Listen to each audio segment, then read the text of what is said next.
Hello friends, स्वागत है आपका एक बार फिर हमारे YouTube channel family study with Nazim में। तो फ्रेंड्स, जैसे कि आप सभी को पता है, हमारी सीरीज चल रही है राज्य के नीति निर्देशक तत्वों की, जो कि बीपीएससी 69वीं के लिए बहुत ही ज़्यादा इंपॉर्टेंट होने वाली है। और जितने भी कॉम्पिटिटिव एग्ज़ाम्स हैं उन्हीं के लिए, सभी के लिए ये वीडियो बहुत ही ज़्यादा इंपॉर्टेंट होने वाली है अगर आप किसी कॉम्पिटिटिव एग्ज़ाम्स की तैयारी कर रहे हैं। तो फ्रेंड देखिए, कल हमने डिस्कस किया था कि राज्य की नीति निर्देशक तत्वों को हमें पता है। देखिए फ्रेंड्स, सबसे पहले कि हमारे राज्य की नीति निर्देशक तत्व 3 श्रेणियों में बटे हुए हैं, यानी कि उनका वर्गीकरण किया गया है, हालांकि संविधान में नहीं किया गया है। तो फ्रेंड्स, हमने उसे उनकी दशा एवं दिशा के आधार पर सब राज्य की नीति निर्देशक तत्वों को 3 श्रेणियों में बांटा था। सबसे पहले था हमारा समाजवादी। क्या था हमारा? समाजवादी सिद्धांत। और फिर है हमारा गांधीवादी सिद्धांत, और फिर है हमारा उदार बौद्धिक सिद्धांत। तो फ्रेंड्स, हमने समाजवादी सिद्धांत के जो भी महत्वपूर्ण या जितने भी सभी महत्वपूर्ण अनुच्छेद थे वो हमने कल डिस्कस किए थे। अगर आपने वो वीडियो नहीं देखी है तो आप हमारी प्लेलिस्ट में जाकर राज्य के नीति निर्देशक तत्वों में आप जाकर वो वीडियो देख सकते हैं। तो फ्रेंड देखिए, सबसे पहले आज हम जो स्टार्ट करेंगे, आज हम जो देखेंगे वो है हमारा गांधीवादी सिद्धांत और उदार बौद्धिक सिद्धांत। यहाँ से एग्जाम में महत्वपूर्ण प्रश्न पूछे जाते हैं अक्सर एग्जाम में। यहाँ से पूछा जाता है कि बताइए कि अनुच्छेद 46 कौन सा सिद्धांत पर आधारित है? गांधीवादी सिद्धांत पर, समाजवादी सिद्धांत पर या उदार बौद्धिक सिद्धांत पर? तो फ्रेंड, अगर आपको यह याद नहीं होंगे तो आप कैसे बता सकते हैं?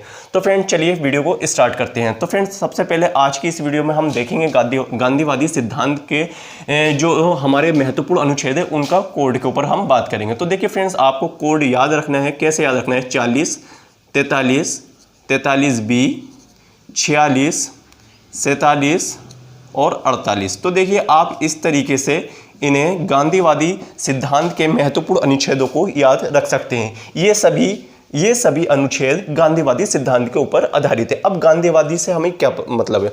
देखिए फ्रेंड, गांधी जी के जो विचार थे उन्हीं के विचारों से हमने राज्य के नीति निर्देशक तत्वों में, यानी कि गांधी जी के सपनों को साकार करने के लिए, उनके सपनों को साकार करने के लिए राज्य के नीति निर्देशक तत्वों में उनके विचारों को रखा गया है अनुच्छेदों के माध्यम से। तो सबसे पहले फ्रेंड्स, पहले हम पढ़ेंगे अनुच्छेद 40। तो अनुच्छेद 40 में हमारा क्या है? देखिए फ्रेंड्स, अनुच्छेद 40 में ग्राम स्वराज है। तो फ्रेंड देखिए, गांधी जी ग्राम स्वराज यानी कि स्थानीय स्वशासन के लिए बहुत ही ज़्यादा उत्सुक थे इसे लागू कराने के लिए। यानी कि गांधी जी कहते थे, अगर स्थानीय स्वशासन सही तरीके से लागू नहीं होता, अगर हमारे स्थानीय स्वशासन लागू हो जाए हमारे देश में, तो हमारा देश बहुत ही ज़्यादा अच्छी तरीके से विकास कर सकता है। उन्हें लोकतंत्र यानी उन ग्रामीण स्वराज को, यानी कि पंचायती राज व्यवस्था, इस तरीके के जो भी हमारे ग्रामीण स्वराज है उनके माध्यम से ही हमारे देश का विकास हो सकता है। गांधी जी का ये प्रमुख विचार था राष्ट्रीय आंदोलनों के माध्यम से। बात करते हैं फ्रेंड्स अनुच्छेद 43 की। तो फ्रेंड अनुच्छेद 43 क्या है? तो अनुच्छेद 43 बात करता है कुटीर उद्योगों की। यानी कि महात्मा गांधी जी चाहते थे, उनका विचार था कि ग्रामीणों में ही, गांवों में भी ही कुटीर उद्योग लगे, यानी कि छोटे छोटे उद्योग लगे, और हमारे जो ग्रामीण वासी हैं वो शहर में ना जाकर अपने ग्रामीण में ही खुद विकास कर पाए। तो फ्रेंड इसी के विचार से अनुच्छेद 43 राज्य की नीति निर्देशक तत्वों में रखा गया था। बात आती है अनुच्छेद 43B की। तो फ्रेंड अनुच्छेद 43B कहता है कि सहकारिता समितियां या निजी समितियों के माध्यम से ही ग्रामीण स्वराज का विकास हो सके। अब बात आती है फ्रेंड्स अनुच्छेद 46। तो अनुच्छेद 46 कहता है कि SC एवं ST यानी कि अनुसूचित जाति और अनुसूचित जनजाति, जो ऐसे पिछड़े वर्ग के लोग हैं, उनके वर्गों का छेड़छाड़ एवं आर्थिक शोषण ना हो पाए, इसलिए ही अनुच्छेद 46 में उनके हितों को बढ़ावा देने की बात कही गई है। यहाँ पर बात आती है अनुच्छेद 47 की। तो फ्रेंड्स अनुच्छेद 47 में कहा गया है, जो भी हमारे देशों में नशीली दवाएं हैं, शराब का सेवन है, उन पर रोक लगाने है, यानी उन पर प्रतिबंध की बात कही गई है। तो फ्रेंड्स अब बात आती है अनुच्छेद 48 की। तो अनुच्छेद 48 कहता है, जो भी हमारे दुधारू पशु हैं, यानी कि पशुओं की रक्षा करना और पशुओं की बलि पर रोक, ये हमारा प्रावधान किया गया है अनुच्छेद 48 में। अब बात आती है फ्रेंड्स उदार बौद्धिक सिद्धांत। तो फ्रेंड्स ये सारे हमारे जितने भी अनुच्छेद थे ये गांधीवादी सिद्धांत के ऊपर आधारित थे। एग्जाम में आपसे यहाँ से डायरेक्ट क्वेश्चन पूछने जाने की संभावना है। और यहाँ पर अगर आप प्रीवियस क्वेश्चन देखेंगे तो यहाँ से आपको कहीं ना कहीं क्वेश्चन कई क्वेश्चन यहाँ से आपको डायरेक्ट मिल जाएंगे। अब बात आती है उदारबोधिक सिद्धांत की, तो सबसे पहले आपको याद रखना है कोड। आप याद कैसे करेंगे? 44, 45, 48 और 48A, 49, 50 और 51। तो आप इस तरीके से कोडों के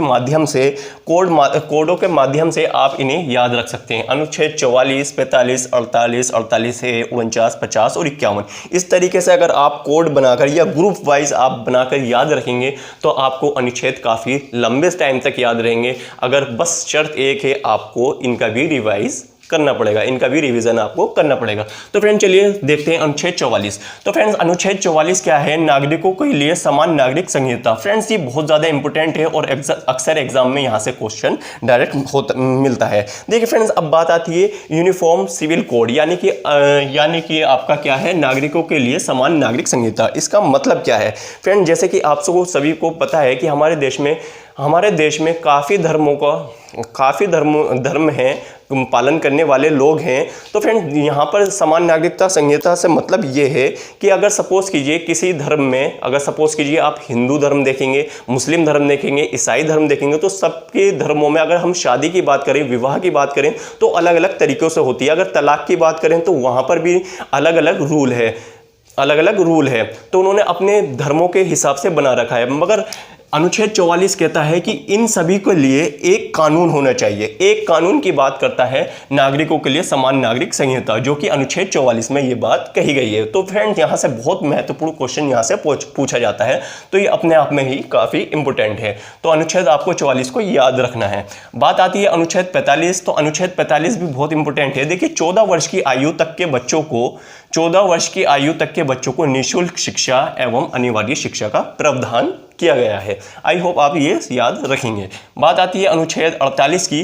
तो अनुच्छेद 48 में है कृषि एवं पशुपालन संगठन। अब देखिए अनुच्छेद 48 में कृषि एवं पशुपालन संगठन की बात कही गई है, यानी कि इसमें यह भी बात की गई है, जैसे कि आपको पता है कि उदारबोधिक सिद्धांत है, यानी कि विद्वानों का मत है। तो यहाँ पर हमारी कृषि को भी आधुनिकीकरण की तरफ लेकर जाना, औद्योगिकीकरण की तरफ जाना, आधुनिकी की तरफ लेकर जाना और पशुपालन संगठन अच्छी तरीके से करना, उसको प्रोत्साहित करता है अनुच्छेद 48। अब बात आती है अनुच्छेद 48A की। तो पर्यावरण संरक्षण, ये बहुत ज़्यादा इंपॉर्टेंट है और अक्सर सरकार यहाँ पर विभिन्न प्रकार की योजनाओं को लाता है पर्यावरण संरक्षण के लिए। तो आपको ये भी याद रखना है एग्जाम के पॉइंट से। बात आती है अनुच्छेद 49। तो अनुच्छेद 49 कहता है कि स्मारकों तथा राष्ट्रीय महत्व के स्थानों एवं वस्तुओं का संरक्षण करना है। अब इससे मतलब क्या है? देखिए फ्रेंड, जब भी हम स्मारकों को तथा राष्ट्रीय महत्व की वस्तुओं का संरक्षण करते हैं तो वहाँ से हमें बहुत कुछ सीखने को मिलता है। जैसे हमारी परंपराएं, संस्कृति क्या थी, तो इस टाइप की वहाँ से संस्कृति, इतिहास हमें जानने को मिलता है। तो फ्रेंड इसलिए ही अनुच्छेद 49 बहुत महत्वपूर्ण हो जाता है अपने आप के लिए। अब बात आती है अनुच्छेद 50 की। तो फ्रेंड अनुच्छेद 50 का कहता है कि न्यायपालियों का कार्यपालिका से अलगाव, यानी कि पृथक्करण होना चाहिए, यानी कि न्यायपालियों के निर्णयों में कार्यपालिका का कोई हस्तक्षेप नहीं होना चाहिए, यानी कि यहाँ पर न्यायपालिका को स्वतंत्रता प्रदान की गई है। कौन से? अनुच्छेद 50 के तहत। अब बात आती है अनुच्छेद 51। अनुच्छेद 51 में कहा गया है कि राज्य अंतर्राष्ट्रीय शांति एवं सुरक्षा को प्रोत्साहन करेगा। राज्य से अपेक्षा की जाएगी कि वह अंतर्राष्ट्रीय सुरक्षा बनाए रखेगा और सुरक्षा को प्रोत्साहन करेगा। तो फ्रेंड इस तरीके से आज हमने देखे गांधीवादी सिद्धांत और उदारबोधिक सिद्धांत। तो यहाँ से हमने ये दोनों महत्वपूर्ण सिद्धांतों को कवर कर लिया गया है। तो फ्रेंड्स आई होप आपको ये वीडियो अच्छी लगी होगी। और फ्रेंड्स अगर आपको वीडियो अच्छी लगे तो प्लीज़ वीडियो को लाइक करें, शेयर करें एंड चैनल को ज़्यादा से ज़्यादा सब्सक्राइब करें। कल हम जो देखेंगे फ्रेंड्स, कल हम देखने वाले हैं फंडामेंटल राइट्स एंड डीपीएसपी के अंतर को, यानी कि फंडामेंटल राइट्स और डीपीएसपी के बीच क्या अंतर है। तो हम कल की ये वीडियो देखेंगे। तो फ्रेंड ये बहुत महत्वपूर्ण होने वाली है वीडियो। तो फ्रेंड चलिए मिलते हैं नेक्स्ट वीडियो में। Thank you.